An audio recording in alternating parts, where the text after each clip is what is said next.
sister organization.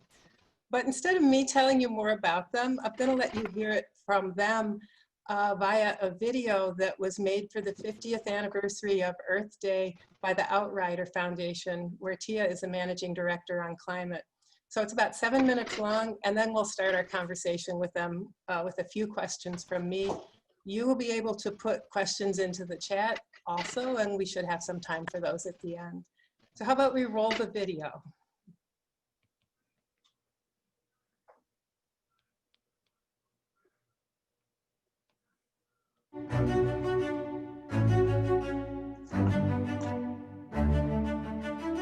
Our goal is not just an environment of clean air and water and scenic beauty while forgetting about the worst environments in America. Our goal is an environment of decency, quality, and mutual respect for all human beings and all other living creatures. Our goal is a decent environment in its broadest and deepest sense.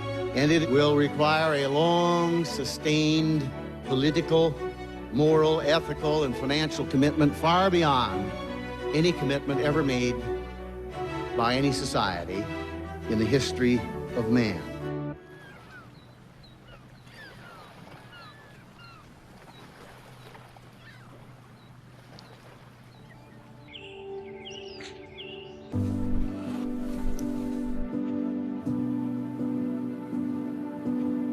My name is Tia Nelson. I am the daughter of Gaylord Nelson, the founder of Earth Day.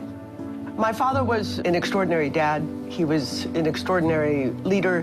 Growing up as his daughter, it was mostly a great privilege, but also I felt a heavy sense of duty to public service and to making a difference with my life. I work for the Outrider Foundation. Our goal is to educate people about big global challenges like climate change. One of my favorite quotes from my father was delivered on the eve of the first Earth Day in 1970. He said, ecology is a big science, not a narrow one. It's a big concept. And it is concerned with all the ramifications of all the relationships of all living creatures to each other and their environment. So when he talked about the environment, he talked about ecology and environment in the broadest sense, in the most inclusive sense. That idea resonated with students across the country. Collectively, they made a difference that was unforeseeable. This movement and this fight is about all of us, because what is more fundamental than the air that we breathe, than water, than the soil that we stand on, than the land that we love? Like, what is more fundamental to every single one of us than that? My name is Varshini Prakash. I'm from Boston, Massachusetts, and I am one of the co-founders of Sunrise Movement. We are building a movement of young people all across this nation to stop the climate crisis and create millions of good jobs for our generation in the process. And when I began looking back into what the first Earth Day was like, what it meant, the level of people who got involved, the kind of political action, I think for me, Earth Day now is about getting back to our roots. My father was brilliant at working across the aisle to build consensus.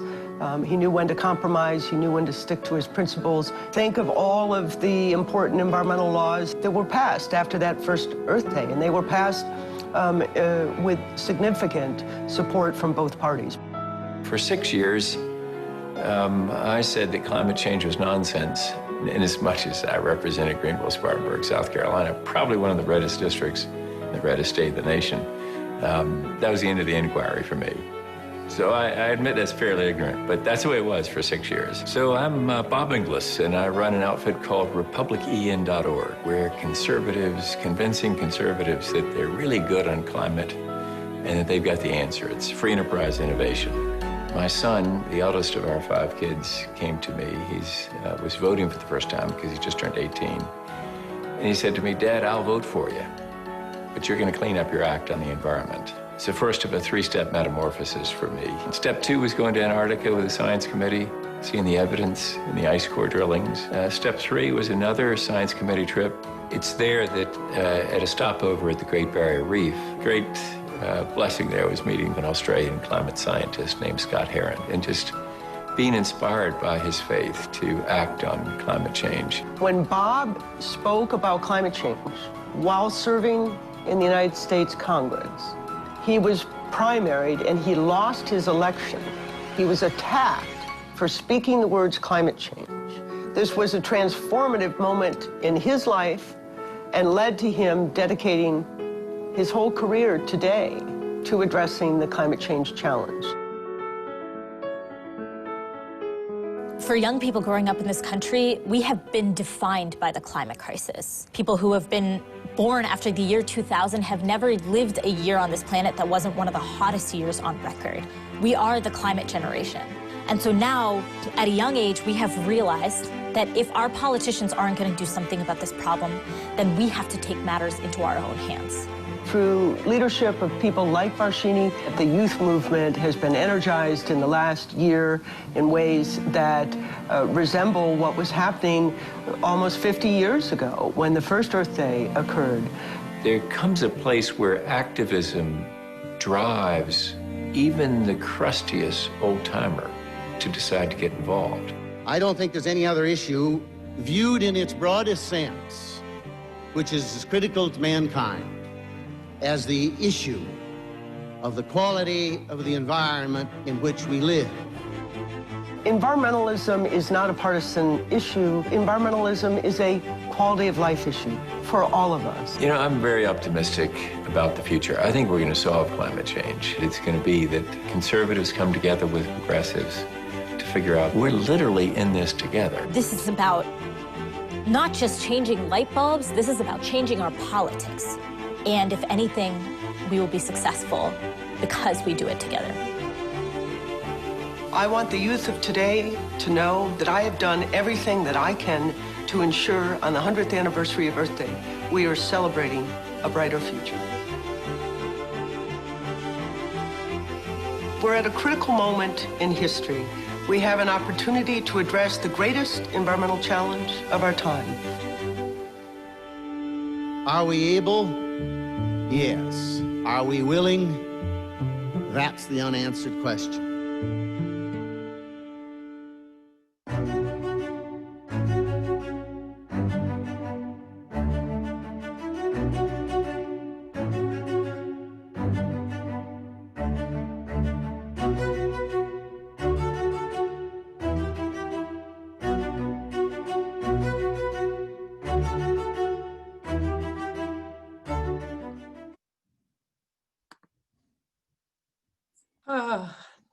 Once again, I want to express my gratitude to the Outrider Foundation for making that video. For those of you who want access to it, we will get you the link. It just gets me every time. Thank you. You know, Tia and Bob, it's really clear in the video that both of you see the necessity of bringing the political parties together to work together on climate change. But we're at this fever pitch of polarization right now, and a lot of people who care about climate really, I think on both sides of the aisle, are feeling kind of discouraged about those prospects. Maybe, you know, so my question to start out with is, what gives you hope that the right and the left will come together on climate change? And Bob, maybe we should start with you, because right there in the video, you said you were optimistic about the future. Are you still optimistic? Yeah, well, yes, I am. I think that the way to think about it is the difference in time frame, you know, or time horizon.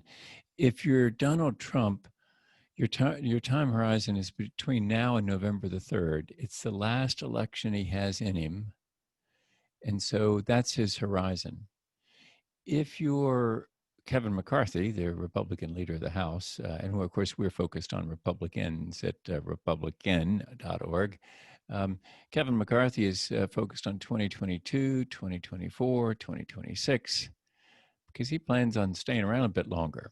And if you're a senator, you're focused on those other out-year elections, because maybe you're on cycle, or maybe it's that you realize that there's a demographic push coming for action on climate change, which you heard there, that young people, both progressives and conservatives, insist on action. And so, yeah, I'm optimistic. It's going to happen. It's just that we need it to happen sooner rather than later in order to avoid the rest of the consequences. Yeah. Tia, what do you think? Well, thanks for that, Bob. And as Bob would know as well or better than I, one of the reasons we're seeing a noticeable shift in Republican leadership in Congress, McCarthy's office, Representative Congressman McCarthy, for example, if you go look at Yale's climate polling data, you will see that young Republicans are almost as concerned, poll almost as high in their concern about climate change as Democrats. Mm-hmm. And so young Republicans are moving the needle because they are living the experience that Varshini, they're living the experience that Varshini described in the film. And there is much more unity, regardless of political ideology, among young people in feeling a sense of urgency to address this issue. And I think it's why you see some noticeable, it's not enough, it's not happening fast enough, but there is noticeable shift in the discourse on the right. And I would also point out that when the first Earth Day occurred in 1970, we had gone through a incredibly tumultuous political time in American history in the 60s with the Civil Rights Movement, with the anti-war movement, I'm so sorry, with the Civil Rights Movement, with the anti-war movement, with the assassination of great leaders like Martin Luther King and my childhood crush, Bobby Kennedy, who was my father's seatmate in the Senate,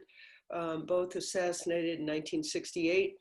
And so I, like Bob, am hopeful. My greatest concern is that we need to act with a sense of urgency. And I think that's our biggest challenge now. But certainly among youth, there is a common sense of urgency around this issue.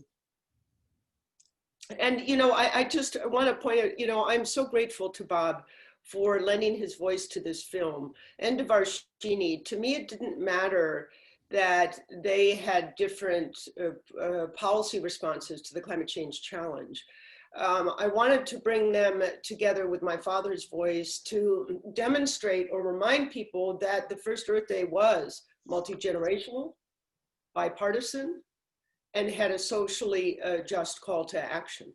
And so Bob and Varshini, to me, seemed like perfect bookends for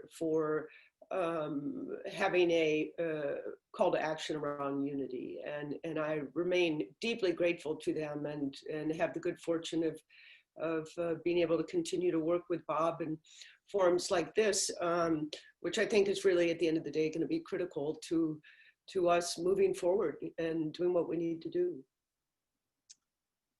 Thank you. So both of you, along with that optimism, touched on urgency, and that was came up from our keynote speaker also, and I think a lot of us on the call here share that feeling of urgency.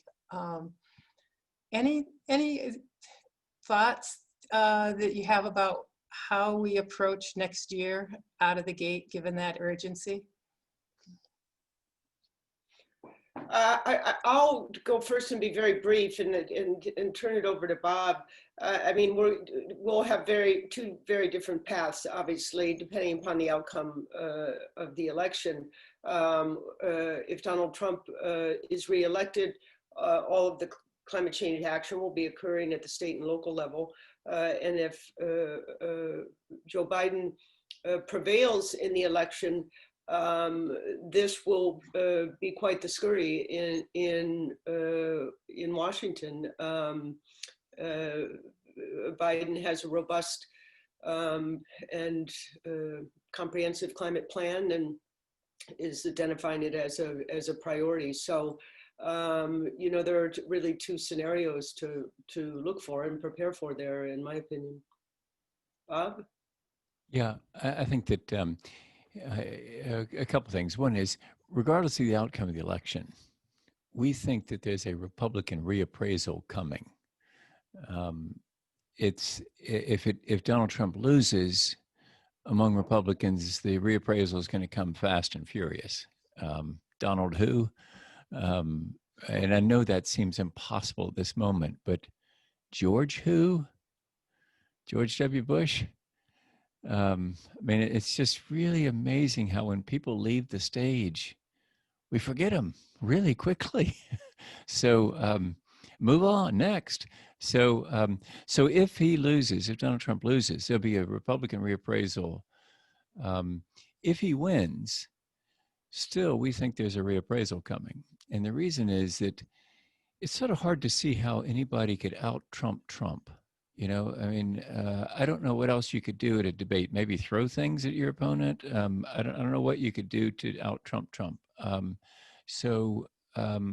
think that there'll be a few people maybe running toward 2024 who are, say, they're more Trump than Trump. It's maybe Tom Cotton or somebody like that.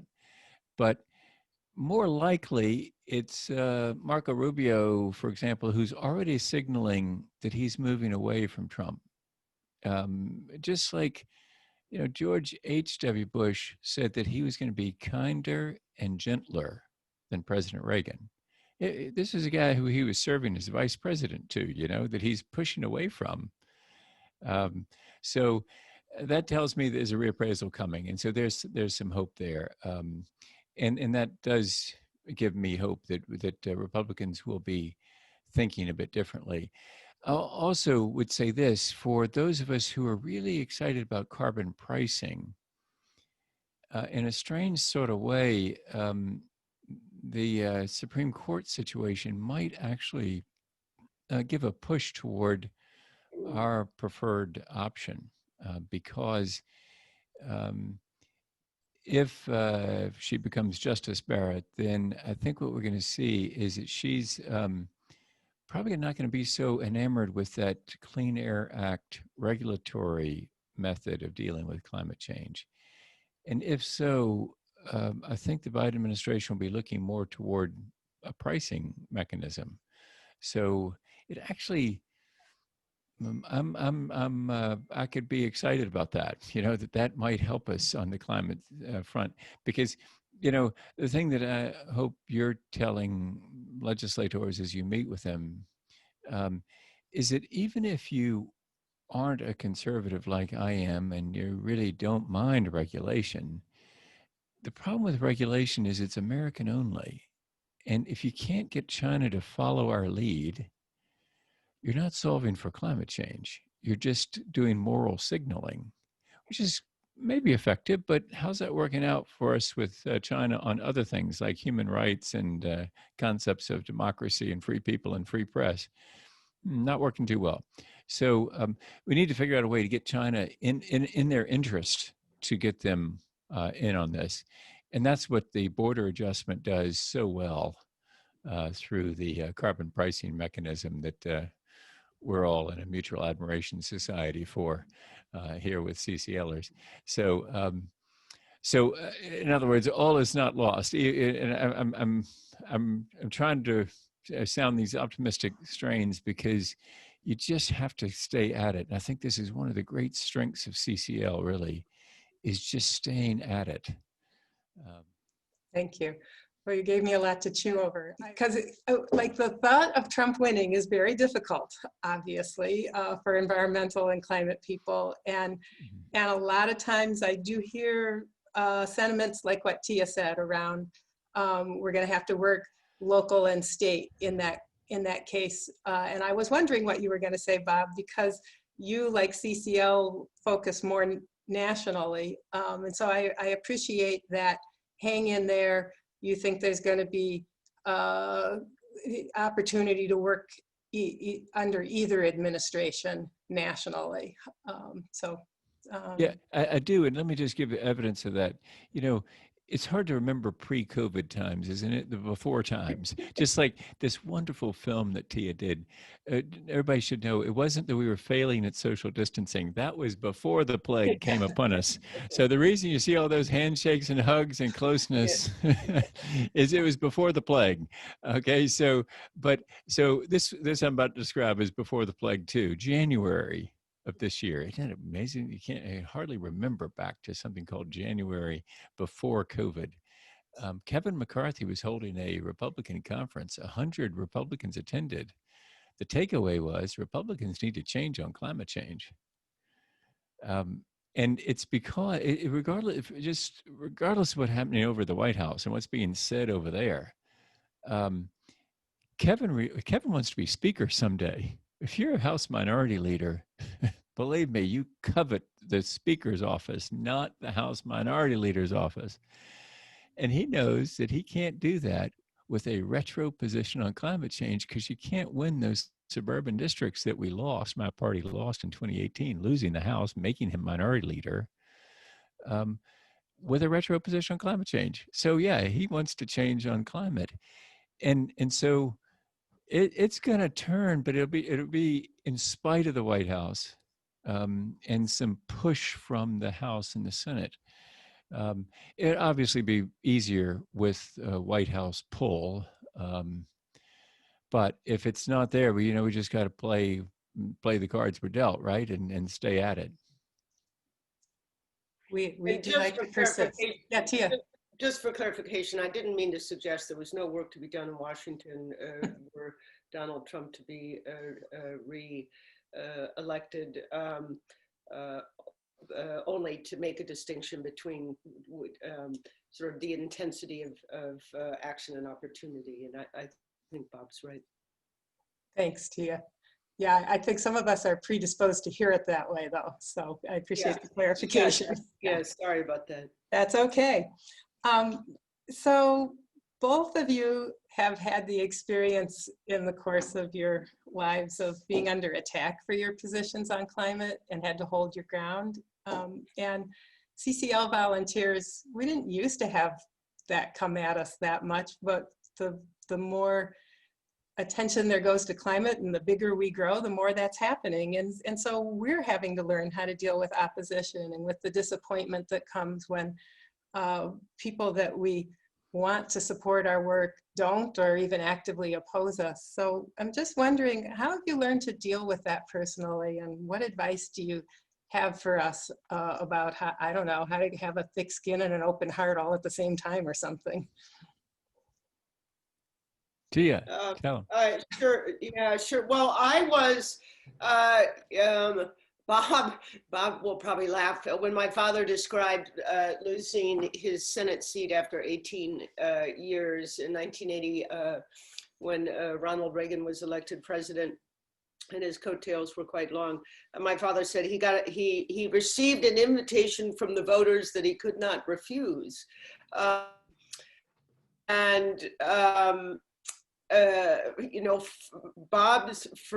What Bob had to deal with is different than me. I was a state employee. My job was, I was being not just attacked for talking about climate change during work hours, keeping in mind that I was managing a portfolio of assets at the Public Lands Commission that included managed timber, which had a variety of management challenges, from invasive species to climate change, and our website made some reference to that. And I had 2 Republican board members and 1 Democratic board member, and the Republican, who was a Tea Party guy who came after me quite ferociously. The website reference we had to climate change was one element of it. He had a variety of other objections. I needed a job, so I largely refused to engage in a conversation around his attacks on me, but rather simply responded with performance metrics for the agency and stuck up for my team and what the agency's work was. And on a couple of occasions, I was able to encourage people to go look, say, at Weyerhaeuser or International Paper. We have here today a Midwestern audience, so the timber industry is important in some of our, it's certainly important in Wisconsin, it's important in some of your other member states. And there isn't a major industrial timber manager in this country that doesn't have some reference to climate change on their website. So when I had an opportunity to point to, for instance, industry identifying climate change as a management risk, I did so, but I was eager at the time to keep my job. And as I was fortunate in that the Republican Attorney General at the time supported me. And so the efforts to remove me from my appointment, I served at the pleasure of the board, failed on a 2-to-1 vote. And so I managed to survive. I knew the attacks were not going to end. I did my best to just do my job, support my team, keep focused, have, as you said, Madeline, a thick skin and a soft heart. And then I happened, and for me, I ended up being offered this job at Outrider, and I knew that the attacks weren't going to let up as long as this individual was in office. And it seemed just like a good time. Once I'd supported my team, the agency budget, and defended our work, and sort of weathered the biggest parts of the challenge, which was important to me as a matter of principle. I then chose to find another way to use my voice, you know. Thank you. Yeah, persist, protect your team, and pivot. Yeah. Yeah, okay. I did a lot of that. Yeah. Bob, how can you help us deal with these things? Well, while Tia was speaking, I reached back into my drawer back here and got out a note that Marshall Saunders wrote to me on 6/24/10. This is right after I lost my primary. Marshall came to see me in Washington, and I keep this in my drawer because it's just so meaningful. Marshall wrote this on the Washington Court Hotel stationery where he was staying, apparently. He says, Lord Krishna speaking, it says this quote, "If you want to give your best in any selfless service, choose the right goal, use the right means, and don't think about the results. Leave them to me." And I think it's just a wonderful encouragement, is, you know, to choose the right goal, use the right means, and don't think about the results. Leave them to me. So, you know, that's my confidence, is that, you know, you just want to, you got the right goal, you make sure to use the right means, and then my faith is to trust God for the results. And especially, I think the right means are what CCL has. And I mean, I know now I'm going to just go to, you know, applauding CCL, but I just got to tell you, what Marshall Saunders, and everybody's probably, if you've heard me speak anytime to a CCL crowd, you probably have heard me say this, so apologies for repeating myself. But Marshall learned the way that the DNA that he planted in CCL, he learned from Results. Results is a group that lobbies for foreign aid. And I was on the Foreign Affairs Committee in the House, and I had an experience with Results before my experience with Marshall and CCL.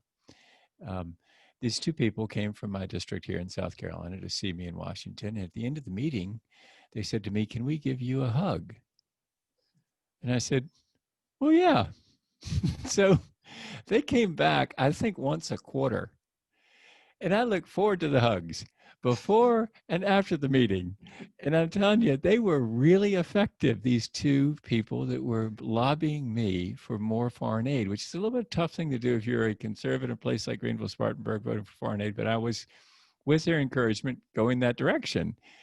And what Marshall learned from that is you affirm people first.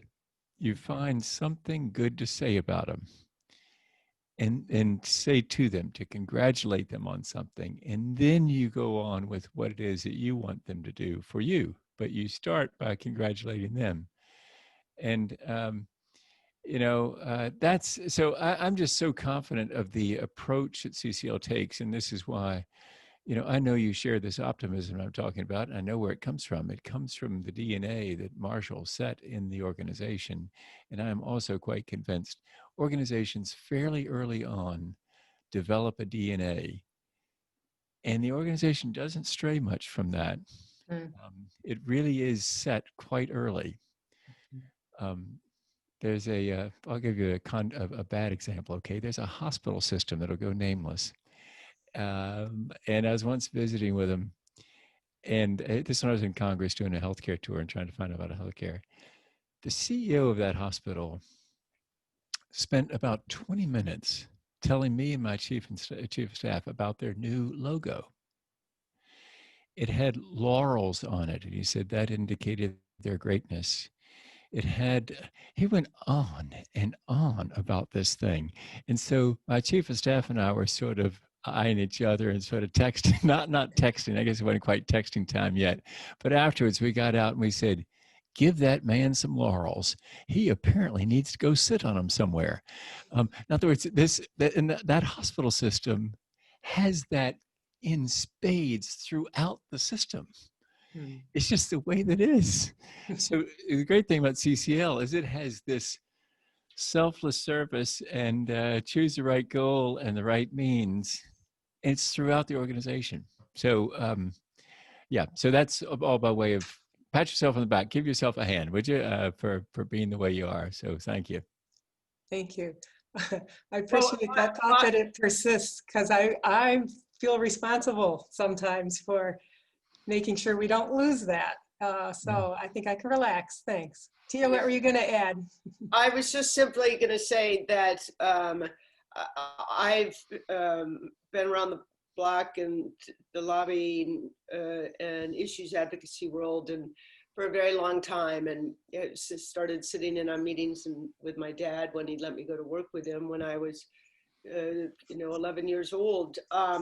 And really, I mean this quite sincerely and literally. I have never seen an organization that has a more focused and effective training mechanism for its members to empower them and give them a sense of agency and train them on how to be effective walking the halls of Congress. And one of the things that excites me so much about CCL is I come from a family of dedicated to honorable public service. I think it's a beautiful calling, an important calling, and I believe in it. And I also believe that every citizen has the right to walk the halls of Congress, to meet with their members, to advocate for the issues that matter to them. And I've never seen an organization do a better job of that training than CCL, which is why I asked you, Madeline, to meet with another organization that's trying to find its path and enter the climate change space and get its members comfortable with different kinds of issues advocacy. I think you guys have just developed an extraordinary model and methods of training, and on this, I'm not easy to impress, and I just want your members to know just how impressed I am with CCL's work and training in that regard. Thank you both. And we do have just amazing, wonderful people.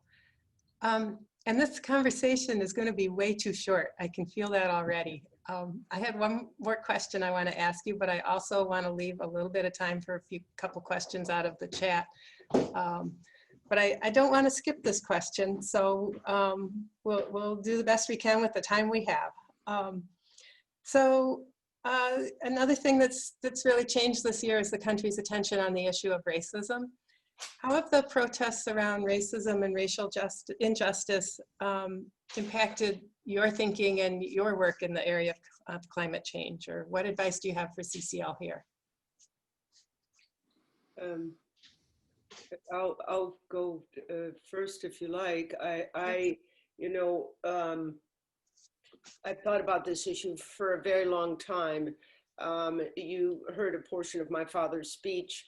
I found a written version because he gave that same speech in many locations on the eve of the first Earth Day. And in one of them, the written version where he says ecology is a big science, not a narrow science.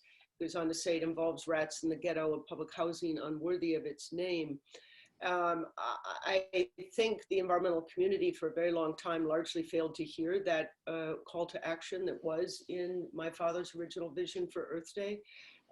And we have come to it more slowly than I would have hoped, but certainly diversifying the movement is critical. It will take time, it will take effort. From a practical standpoint, the best I can come up with in terms of considerations for CCL is to make the effort to identify community groups in your area, to listen to their concerns, to amplify their voices. Most importantly, and I hear this a lot, I've spent a lot of time on the diversity, equity, and inclusion issue and given it a lot of thought about how we can do better.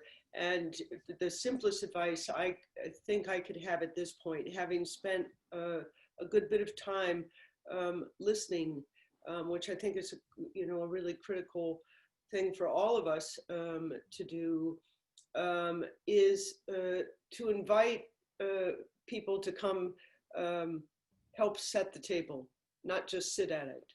And by that I mean identify community members with whom you can engage in outreach, listen to, and invite them to help you set the table, not just sit at it. Help develop the agendas and the conversations through listening and through a two-way conversation. We've got to do better. We can do better. We've begun to do better. And certainly what's happening in the country today gives a greater sense of urgency and focus to that. And if we're going to be successful, ultimately in our ultimate goal of creating the social and political will for action on climate change, we're going to have to do more and do better. And you guys all know, and Bob is very close with, my favorite climate science communicator in the world is Catherine Hayhoe. John Foley from Project Drawdown is also awesome. But, go look at one, I'm sure most of your members have seen a Catherine Hayhoe, gone to the Global Weirding YouTube channel she runs, and, meet people where they are. And that would be, that's always good advice, would be particularly good advice in this instance. Thank you so much. Bob, what would you add? Well, I thought that we were going to have another opportunity. That amazing thing in the film, one of the neatest effects of the film that we just saw is how it starts out with Tia saying her dad's words, and then her dad picks up. It's really a neat effect. And so I could almost see it happening just there where Tia was recalling her father's words. That's really a neat thing, the way that film works. And really have never seen that in a film. So it's pretty cool.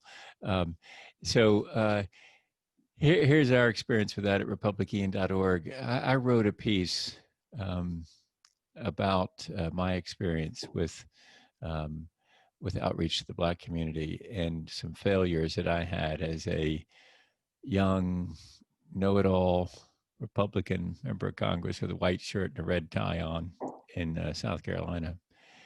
And Chelsea Henderson of our team put the subject matter as Black Lives Matter and sent it out.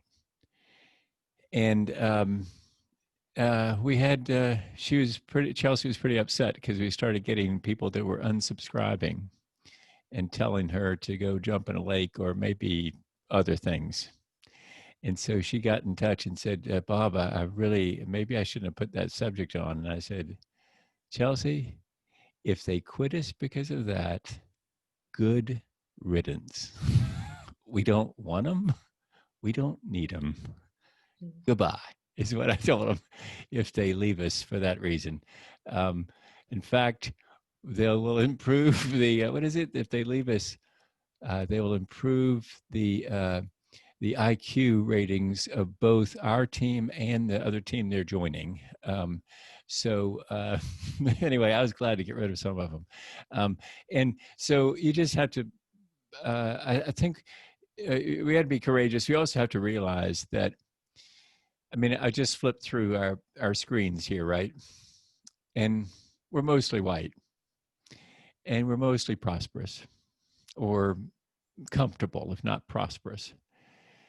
And that I don't think we should all sit around and feel guilty about that, because it's sort of Maslow's hierarchy of needs. You know, you're dealing with, you know, down here at the bottom with subsistence, and then you get more and more comfortable when you get up to self-actualization. Okay, so most everybody I'm seeing on this call is probably somewhere toward the top of Maslow's hierarchy of needs. So don't feel guilty about that, but also just realize that there's a reason why perhaps not as many Black folks are showing up at a CCL gathering like this, and that is they've obviously got some other quite pressing concerns.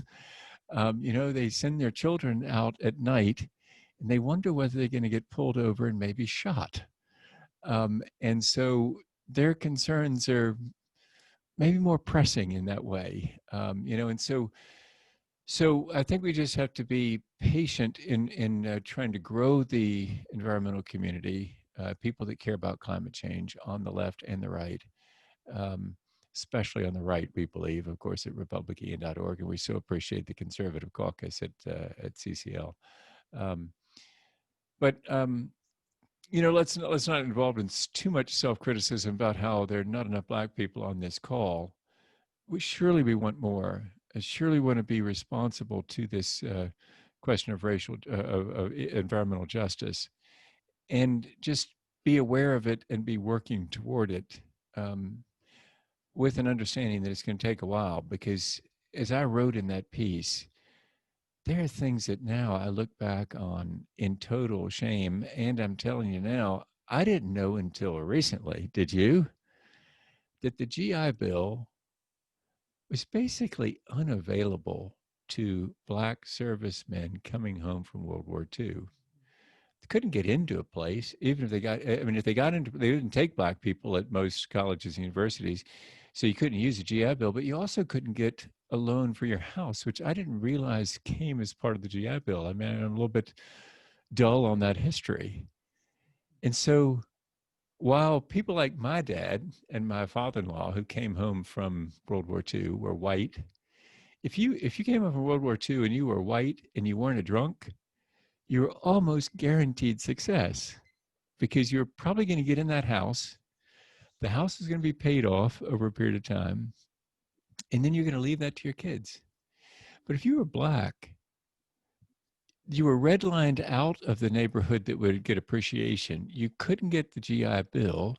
You couldn't get insurance on your life, another fact that I didn't know until the last 2 months. So we're all learning all kinds of things that we didn't know. No wonder Black families have such lower levels of wealth than white families, because they missed out on all of that post-war prosperity. So, yeah, we got a lot to deal with. A lot to learn. Yeah. Yeah, and so I'm going on and on too long. We got to let you. Yeah. So, yeah, it's concerned. Well, and Madeline, I would just quickly add, you know, the marginalized communities, regardless of their minority status or not, but the largest percentage of marginalized communities are people of color. And Bob has just given me an education and a valuable one at that. Thank you, Bob. But the worst environments in America, this is in the longer video of my father, which the UW Historical Society and Nelson Institute have in an archives, but clean air, access to clean air and clean water, these are directly related to the climate change issue, and marginalized communities suffer more from a lack of access to those things. And those are more tangible than talking about climate change. So I would just also suggest that that's an entry point of conversation. All right. Yeah. Thank you so much. This has been such a great conversation. I would love to keep going, and I can't. One of the things I'm happy about in the structure of the day is we've run over a little bit, but it's only me that I'm shorting, so that's no problem.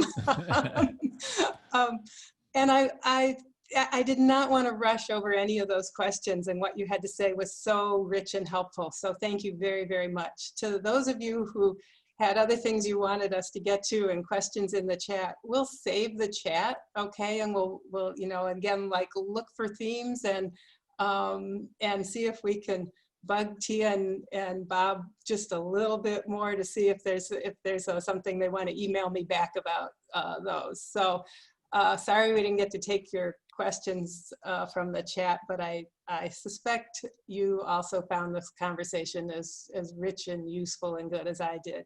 So Tia and Bob, thank you again for being who you are and inspirations to us and taking this time with us. You're welcome to close the conference out with us or go back to your weekend. Thank you, Madeline, for your leadership, and thanks to all the CCL members for making such a big difference. Yes, thanks, Madeline. Thanks, Tia. Great to see you. Great to be with you. Yeah. Always. We'll be in touch. All right. See ya. Bye. See y'all. Bye-bye. Bye. Okay, so leaping into our closing, this was all great. I've loved every second of this conference, from listening to Mark at the beginning briefly to Phil Sakamoto's really stellar presentation. I'm going to be sending that video out to the time in the Wisconsin breakout. I hope you guys enjoyed your breakouts. So here we are. You know, there have been times lately, most notably after the debate this week, when I just felt like all I want to do is sleep until the election's over and wake up, hopefully, to brighter times or less scary ones. But we're not the kind of people who do that. So, you know, when I was younger, and Mike Arney, this part's for you. When I was younger, a lot younger, and sometimes felt that life was too hard to cope with, what I would do is read the Lord of the Rings trilogy. And I think I might have read it 50 times between the age of 10 and the age of 30. So this quote's been coming to my mind lately. "I wish it need not have happened in my time," said Frodo. "So do I," said Gandalf, "and so do all who live to see such times." But that is not for them to decide. All we have to decide is what to do with the time that is given us. So these days when people ask me how I cope, my first thoughts go to you. And I tell people I can cope because I am surrounded by best people in the country, the volunteers and staff of CCL. And the Great Lakes is my region, and you remain so deep in my heart. Some of us have been doing this work together for years, and some of us are being newly welcomed in, and we're really glad to have you. I don't get to work as closely with you as I used to when I was a group leader or a state coordinator, but I still see you and I see what you're doing.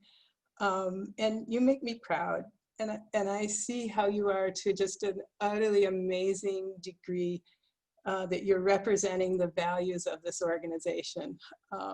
And, you know, even under the stresses of this most challenging time.